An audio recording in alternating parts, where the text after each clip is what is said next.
When the 1 cup and 2 cup buttons start flashing, this indicates that the machine will need to be cleaned.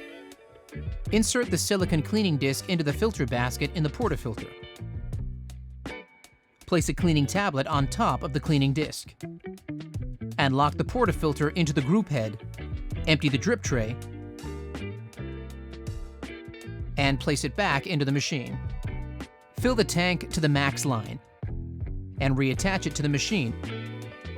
To enter the cleaning cycle, press 1 cup and the 2 cup for 5 seconds to enter cleaning mode.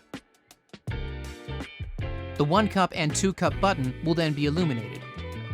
Press either 1 cup or 2 cup to begin the cleaning cycle. When the cleaning cycle is in progress, the lights will flash. The machine will go back into ready mode. The cleaning tablet should also have completely dissolved. If it hasn't, commence the cycle again until the tablet is dissolved.